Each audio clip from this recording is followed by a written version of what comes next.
ఏది అయినా ట్రై చెయ్యి ఆచి చికెన్ మసాలా. ఆచి చికెన్ మసాలా.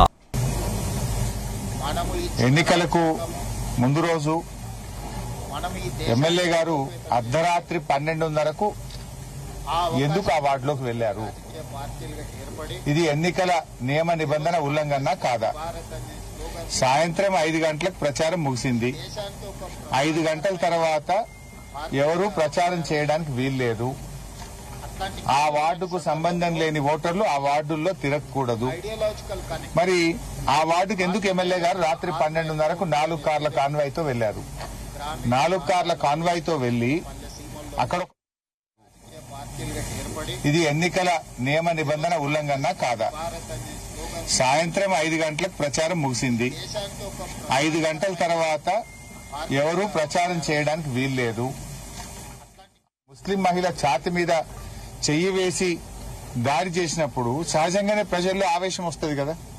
సహజంగానే ప్రజల్లో ఒక ముస్లిం మహిళ మీద మరో గన్మెన్ ఆ రకంగా చెయ్యి వేసి దాడి చేసి ఛాతి మీద చెయ్యి వేసినప్పుడు ఎవరైనా స్పందిస్తారు కదా.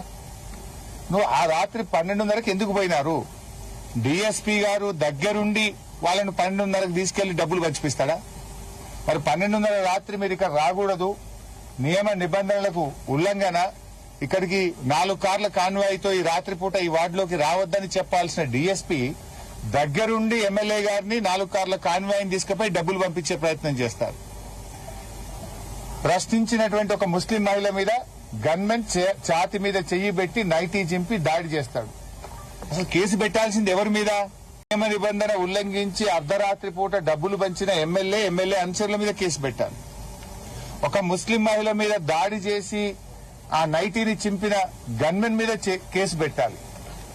కానీ మీరు వాళ్ళ మీద కేసు పెట్టరు. అన్యాయాన్ని ప్రశ్నించినటువంటి బీఆర్ఎస్ కార్యకర్తల మీద అక్రమ కేసులు పెట్టి ఈరోజు సంగారెడ్డి జైల్లో నిర్బంధించారు. ఇంకా బాధాకరమైన అంశం ఏంటంటే అరెస్ట్ అయినటువంటి 13 మందిలో 6 ఎస్సీలు. ఈ ఎస్సీల మీదనే ఎస్సీ ఎస్టీ కేసులు పెట్టారు. ఇది ఎక్కడ భారతదేశంలో ఉంటుందా? అంటే ఎంత ఆగమాగం ఉన్నారంటే 307 సెక్షన్ పెట్టినారు. 307 సెక్షన్ ఇంపోజ్ చేయాలన్నప్పుడు ఒక పిటిషన్ వస్తే ఎవరికైనా ఇంజురీ జరిగిందా? ఇంజురీ జరిగితే అతన్ని హాస్పిటల్ కి తీసుకెళ్లి మెడికల్ రిపోర్ట్ తెప్పించి గాయమైందని చెప్పి డాక్టర్లు నిర్ధారిస్తే 307 సెక్షన్ ఇంపోజ్ చేస్తారు. అసలు మెడికల్ రిపోర్ట్ లేదు, ఇంజురీ జరిగిందే లేదు, గాయం అయిందే లేదు. గాయం కాకపోయినా 307 సెక్షన్ పెడతారు. ఎస్సీల మీదనే ఎస్సీ ఎస్టీ కేసులు పెడతారు. అంటే ఎంత గుడ్డిగా ఈరోజు పోలీసులు అధికార పార్టీకి కొమ్ము కాస్తున్నారో మనకు అర్థమైతా ఉంది. నేను ఆ పోలీసు అధికారులను కూడా హెచ్చరిస్తా ఉన్నా. ఇలా మెడికల్ రిపోర్ట్ లేకుండా ఎస్సీల మీద ఎస్సీ ఎస్టీ కేసులు పెట్టి ఇష్టారాజ్యంగా మీరు మా వాళ్ళని అరెస్ట్ చేస్తుంటే రేపు వీటన్నిటికీ మీరు సమాధానం చెప్పాల్సి వస్తుంది. చట్టం ఇవాళ కాకపోతే రేపైనా మిమ్మల్ని శిక్షించక తప్పదు. రేపు దీనికి తగిన మూల్యం మీరు చెల్లించుకోవాల్సి వస్తుంది. ఏం చెప్తే అది చేయడం కాదు కదా. ఇప్పుడు ఎమ్మెల్యే గారు రాత్రి 12:30కు ఎన్నికల నియామావళిని ఉల్లంఘించి రాత్రి 12:30కు ఆ వార్డుకి ఎందుకు వచ్చి ఉండు? దీనికి సమాధానం చెప్పండి. 4 కార్ల కాన్వాయ్తో వచ్చిన ఎమ్మెల్యే మీద ఈ రోజు వరకు ఎందుకు కేసు నమోదు కాలేదు? 5 గంటలకు ప్రచారం అయిపోయింది. రాత్రి 12:30కు 10ల సంఖ్యలో ఫాలోవర్స్ వేసుకొని 4 కార్ల కాన్వాయ్తో వచ్చిన ఆ ఫాలోవర్స్ మీద ఎమ్మెల్యే మీద కేసు ఎందుకు పెట్టలేదు? ఆ వాహనాలు ఎందుకు సీజ్ చేయలేదు? దగ్గరుండి డీఎస్పీ ఎందుకు డబ్బులు పంచిచ్చాడో సమాధానం చెప్పండి. నంబర్ 1. నంబర్ 2, ఆ రోజు ఎమ్మెల్యే గారి కాన్వాయ్ కారు ఒక బీఆర్ఎస్ కార్యకర్త మీద ఎక్కించి ఆయన కాలు మీద నుంచి పోయిందని బీఆర్ఎస్ కార్యకర్త పిటిషన్ ఇస్తే, నా మీద దాడి జరిగిందని పిటిషన్ ఇస్తే ఈ రోజు వరకు ఎందుకు కేసు నమోదు చేయలేదో సమాధానం చెప్పండి. నంబర్ 3, బీఆర్ఎస్ కార్యకర్త ఆటో మీద 2 కాంగ్రెస్ గుండాలు పోయి పెట్రోల్ జల్లి అర్ధరాత్రి పూట ఆటో తగలబెడితే వీడియోలతో సహా సాక్ష్యాధారాలతో సహా పోలీస్ స్టేషన్ కి వెళ్లి కంప్లైంట్ ఇస్తే 3 గంటలు పోలీస్ స్టేషన్ లో కూర్చున్నా ఎందుకు దరఖాస్తు తీసుకోలేదు? ఎందుకు ఈ నిమిషం వరకు ఎఫ్ఐఆర్ చేయలేదో సమాధానం చెప్పాలి. సిఐ గారితో నేను మాట్లాడినా, డిఎస్పీ గారితో మాట్లాడాం, జిల్లా ఎస్పీతో మాట్లాడినాం. ఆటో తగలబెట్టిన విజువల్స్ వ్యక్తులు వీడియోలో స్పష్టంగా కనబడుతుంటే కంప్లైంట్ ఇస్తే ఇప్పటికి 48 గంటలైనా ఎఫ్ఐఆర్ బుక్ చేయలేదు, గుండాలను అరెస్ట్ చేయలేదు. దీనికి ఇలా డీజీపీ శివధర్ రెడ్డి గారు సమాధానం చెప్పాలి. నంబర్ 3. నంబర్ 4, నిన్న రాత్రి టిప్పర్ ని తగలబెట్టినారు. బీఆర్ఎస్ కార్యకర్తకు సంబంధించినటువంటి ఒక టిప్పర్ ను నిన్న రాత్రి పెట్రోల్ పోసి తగలబెట్టినారు. శివధర్ రెడ్డి గారు కాకి బుక్కు అందరికీ సమానమే, ఈ రాష్ట్రంలో కాకి బుక్ ఉన్నదని కథలు చెప్తున్నావు కదా, మరి నీ కాకి బుక్ ఏం చేస్తుంది అని నేను శివధర్ రెడ్డిని అడుగుతా ఉన్నా. డీజీపీ గారు చట్టం ఉండదా? ఒక బీజేపీ నాయకుడేమో పోలీసు వాళ్ళని గల్లాబట్టి లాక్కరండి, తన్నండి పోలీసు వాళ్ళని అంటే కేసు పెట్టో అరెస్ట్ చేసే దమ్ము లేదు నీకు. ఒక కాంగ్రెస్ నాయకుడేమో బూతులు నోటితో నేను ఉచ్చరించలేనటువంటి బూతులతో పోలీసులను డ్యూటీలో ఉన్న వాళ్ళని అడ్డగోలుగా తిడితే నీకు అరెస్ట్ చేసే దమ్ము లేదు. ఇవాళ మా కార్యకర్తలు ఇండ్ల మీద దాడి చేస్తారు, ఎన్నికల నియామావళిని ఉల్లంఘిస్తే కాంగ్రెస్ ఎమ్మెల్యేని అరెస్ట్ చేసే దమ్ము లేదు, కేసు పెట్టవు, ఎఫ్ఐఆర్ ఇష్యూ కాదు. ఆటో తగలబెడితే ఇప్పటి వరకు ఎఫ్ఐఆర్ ఇష్యూ కాదు. మా టిప్పర్ తగలబెడితే ఎఫ్ఐఆర్ ఇష్యూ కాదు. మా కార్యకర్త కాళ్ల మీదకెళ్లి కారు నెక్కించి దాడి చేసి మా కార్యకర్త పోయి బీఆర్ఎస్ కార్యకర్త పోలీస్ స్టేషన్ లో పిటిషన్ ఇస్తే పిటిషన్ తీసుకోవు, ఈ నిమిషానికి ఎఫ్ఐఆర్ కాదు. అంటే కాకి బుక్కు కాంగ్రెస్ పార్టీకి చుట్టమైందా? ఏం శివధర్ రెడ్డి గారు ప్రశ్నిస్తే కేసులు పెట్టావా? ఎంతమంది మీద కేసు పెడతావు? కేతన్పల్లిలో మా ఎమ్మెల్యే మాజీ ఎంపీ బాల్కా సుమన్ మీద అక్కడ 4 మీద కేసు పెడతావు. ఆమన్గల్లో బీఆర్ఎస్ కార్యకర్తల మీద కేసు పెడతావు. అరే ఎమ్మెల్యే గారు లోపల జైల్లో అబ్బాయి చెప్తున్నాడు, ఏం పేరు, లోపల బూత్ లోకి వచ్చి నేను బెదిరించిండని, అఖిల్ అనే ఒక కార్యకర్త ఇప్పుడు నేను జైల్లో పరామర్శిస్తే చెప్తున్నాడు, ఆయన ఎలక్షన్ రోజు పోలింగ్ బూత్ లో బీఆర్ఎస్ పార్టీ ఏజెంట్ గా కూర్చున్నాడు. పోలింగ్ బూత్ లో వీడియో ఉంటుంది, లైవ్ పోలింగ్ బూత్ లో సీసీ ఫుటేజ్ ఉంటుంది. అక్కడ ఆ బూత్ లోకి వెళ్లి ఎమ్మెల్యే అఖిల్ అనే బీఆర్ఎస్ కార్యకర్తను నువ్వు బిడా నీ సంగతి చెప్తా, నువ్వు ఎవడరా బీఆర్ఎస్ ఏజెంట్ అని అడిగి బయటకు వచ్చినాక నిన్ను చంపేస్తా అని పోలింగ్ బూత్ లో పోలింగ్ ఆఫీసర్ల సమక్షంలో మా ఏజెంట్ను బెదిరిస్తే కేసులుండవు. ఇదేనా శివధర్ రెడ్డి నీ చట్టం? డీజీపీగా ఇదేనా నువ్వు ఈ రాష్ట్రాన్ని యొక్క చట్టాన్ని అమలు చేసేది? అంటే నీ కాకి బుక్ ఏం చేస్తుంది అని అడుగుతా ఉన్నా. ఈజ్ యువర్ కాకి బుక్ ఈజ్ వర్కింగ్? నో. నీ కాకి బుక్ రేవంత్ రెడ్డికి కాంగ్రెస్ పార్టీకి చుట్టంగా మారిపోయింది. చట్టం ప్రజాస్వామ్యం పట్టపగలు హత్య చేయబడ్డది రాష్ట్రంలో. రాజ్యాంగాన్ని చేతిలో పట్టుకొని తిరిగే రాహుల్ గాంధీ ఆయన కళ్ళు కనబడతలేవా, చెవులు వినబడతలేదా? ఇక గాంధీ గారు ఏం చెప్పిండు, చెడు వినొద్దు, చెడు మాట్లాడొద్దు, చెడు చూడొద్దు అన్నాడు. మరి రాష్ట్రంలో జరిగే చెడు రాహుల్ గాంధీకి వినబడతలేదా, కనబడతలేదా, ఎవరు చెప్పట్లేదా? ఏం రాహుల్ గాంధీ గారు నిన్ను ఎట్లా నమ్ముతుంది దేశం? నువ్వు దేశమంతా రాజ్యాంగం పట్టుకొని తిరుగుతున్నావు కదా. నువ్వు ఇచ్చిన ముఖ్యమంత్రి మీ రేవంత్ రెడ్డి ఈ రాష్ట్రంలో రాజ్యాంగాన్ని పట్టపగలు ఖూనీ చేస్తా ఉంటే ఎందుకు రాహుల్ గాంధీ గారు మౌనంగా ఉన్నారు అని అడుగుతా ఉన్నారు. అసలు ఈ రాష్ట్రంలో రాజ్యాంగం ఉందా? ఇప్పుడు ఈరోజు 3 ఎన్నికలు వాయిదా వేశారు. కేతన్పల్లి, ఇబ్రాహీంపట్నం, 3 ఎన్నికలు వాయిదా పడ్డాయి. ఎప్పుడు ఆ ఎన్నికలు జరుపుతారు? ఎందుకు ఆలస్యం చేస్తున్నారు? అంటే ఎన్నికల కమిషన్ మీ చేతిలో పెట్టుకొని ఎన్నికలు నిరవధికంగా వాయిదా వేసినారు. మాకు కోరం ఉంది, ఎన్నిక నిర్వహించండి అంటే మీరే లా అండ్ ఆర్డర్ ప్రాబ్లం సృష్టిస్తారు, మీరే ఎన్నికలు నిర్వహించారు, ఎన్నికను వాయిదా వేసుకొని పారిపోతారు. ఇప్పుడు ఇవాళకి 4 రోజులు అయింది, ఎందుకు ఎలక్షన్ డేట్ ఇస్తలేరు? బీఆర్ఎస్ పార్టీకి మెజార్టీ ఉంది, అక్కడ ఎన్నిక జరిగితే బీఆర్ఎస్ పార్టీ గెలుస్తుంది, అందువల్ల ఎన్నిక పెట్టారా మీరు? నేను అడుగుతున్న ఎన్నికల కమిషన్ కూడా, ఏం ఎన్నికల కమిషన్ నిద్రపోతున్నదా? జనగామలో పోలింగ్ బూత్ లో మా వాళ్ళని బెదిరిస్తారు, మెదక్లో పోలింగ్ బూత్ లో ఎమ్మెల్యే లోపలికి వచ్చి బయటకు వచ్చినాక నిన్ను చంపేస్తా అని బెదిరిస్తాడు. అంతేకాదు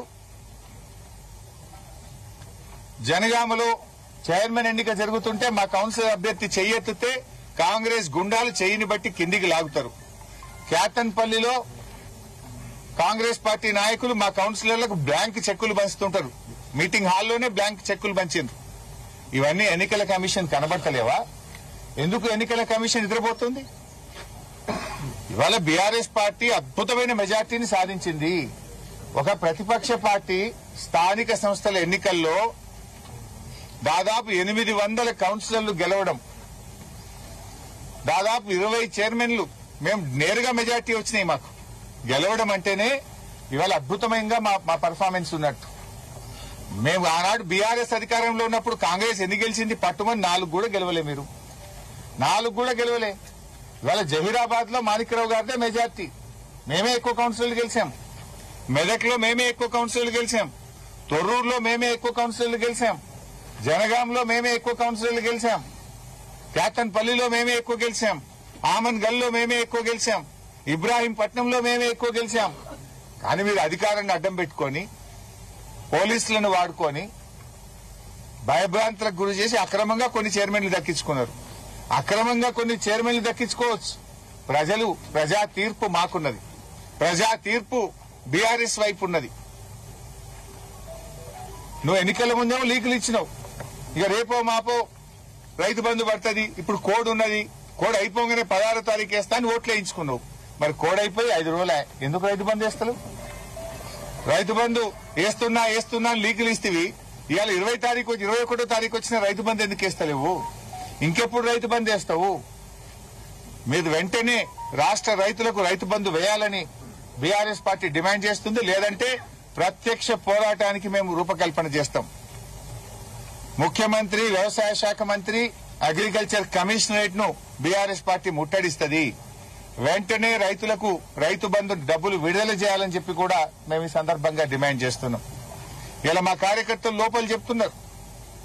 మెదక్లో కొంతమంది గుండాలు వాళ్ళ ఇళ్ల నుంచి ఎత్తుకపోయి రైలు పట్టాల దగ్గర తీసుకుపోయి హరీష్ రావు పేరు చెప్పు, మల్లికార్జున గౌడ్ పేరు చెప్పు, లేదంటే మిమ్మల్ని చంపేస్తామని బెదిరించి భయభ్రాంతులకు గురి చేసి మాతో చెప్పించి తీసుకున్నారు అని చెప్పి పాపం కళ్ళల్లో నీళ్లు పెట్టుకుని ఆ పిల్లలు చెప్తా ఉన్నారు. అంటే మీ గుండాలు ఎత్తుకపోయి మా నాయకులను, మా కార్యకర్తల్ని మా పేర్లు చెప్పండి అని బెదిరిస్తారా? ఏం చేస్తుంది చట్టం? అంటే ఇలా ప్రైవేట్ సైన్యమా ఇది? గుండాల రాజ్యం నడుస్తుందా? ప్రభుత్వ పాలన నడుస్తుందా? శివధర్ రెడ్డి గారు, మీరంటే గౌరవం ఉండే, కానీ గత కొంతకాలంగా ఈ రాష్ట్రంలో జరుగుతున్న పరిణామాలు ఇది పోలీసులకు మచ్చదిస్తున్నారు. పోలీసుల యొక్క విలువ దెబ్బతీస్తున్నారు. చట్టాన్ని యొక్క మీద ప్రజల గౌరవాన్ని దెబ్బతీసే విధంగా మీ చర్యలు ఉన్నాయి. ఇప్పటికైనా మానుకోండి. ఇప్పటికైనా అది కాంగ్రెసా, బీజేపీ, బీఆర్ఎస్ఆ, చట్టం అందరికీ సమానంగా ఉండాలి. బీజేపీలో అరెస్ట్ చేసే దమ్ము ధైర్యం మీకు లేదు. కాంగ్రెస్ నాయకుల మీద కేసులు పెట్టే ధైర్యం లేదు. ఎంతసేపు బీఆర్ఎస్ వాళ్ళ మీద అక్రమ కేసులు పెట్టి మా వాళ్ళని అరెస్ట్ చేసి ఏంది ఈ వికృత ఆనందం? ఏం పొందుతున్నారు మీరు? ఈ వికృత ఆనందం మంచిదా? నేను కింది స్థాయి పోలీస్ అధికారులకు కూడా చెప్పదలుచుకున్నా. సిఐలు, డిఎస్పీలు, ఎస్ఐలు రేపు మీరు బలైతారు. వాళ్ళు పైనుంచి నోటి మాట చెప్తున్నారు, కాయిదాల మీద మీరుంటున్నారు. రేపు హైకోర్టుకో సుప్రీంకోర్టు దాకానో రేపు ఈ కేసులు నడిచినప్పుడు మీరే బాధ్యత వహించాల్సి ఉంటుంది. అడ్డగోలుగా ఏమీ చూసుకోకుండా కేసులు నమోదు చేసి ఎఫ్ఐఆర్లు పెట్టి అక్రమ అరెస్టులు చేస్తే రేపు ఎవరు జవాబుదారీ? వీళ్ళు రిటైర్ అయిపోతారు. ఉన్నతాధికారులు నోటి మాటలతో చెప్తున్నారు. చట్టం ముందు మీరు సమాధానం చెప్పుకోవాల్సి వస్తుంది. చట్టం ముందు మీరు తల వంచాల్సి వస్తుంది. రేపు చట్ట ప్రకారంగా మీరు శిక్ష అనుభవించాల్సి వస్తుంది.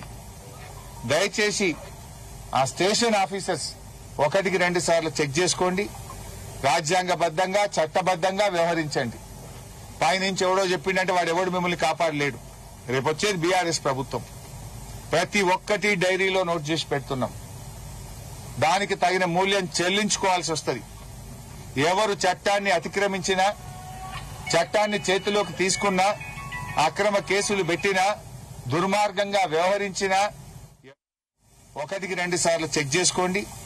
రాజ్యాంగబద్దంగా, చట్టబద్దంగా వ్యవహరించండి. పైనుంచి ఎవడో చెప్పిండంటే వాడు ఎవడు మిమ్మల్ని కాపాడలేడు. రేపు వచ్చేది బీఆర్ఎస్ ప్రభుత్వం. ప్రతి ఒక్కటి డైరీలో నోట్ చేసి పెడుతున్నాం. దానికి తగిన మూల్యం చెల్లించుకోవాల్సి వస్తుంది. ఎవరు చట్టాన్ని అతిక్రమించినా, చట్టాన్ని చేతిలోకి తీసుకున్నా, అక్రమ కేసులు పెట్టినా, దుర్మార్గంగా వ్యవహరించినా 1కి 2 సార్లు ఎందుకు ఆ వార్డులోకి వెళ్లారు? ఇది ఎన్నికల నియమ నిబంధన ఉల్లంఘన కాదా? సాయంత్రం 5 గంటలకు ప్రచారం ముగిసింది. 5 గంటల తర్వాత ఎవరు ప్రచారం చేయడానికి వీల్లేదు. ఆ వార్డుకు సంబంధం లేని ఓటర్లు ఆ వార్డుల్లో తిరగకూడదు. మరి ఆ వార్డుకు ఎందుకు ఎమ్మెల్యే గారు రాత్రి 12:30కు 4 కార్ల కాన్వాయ్తో వెళ్లారు?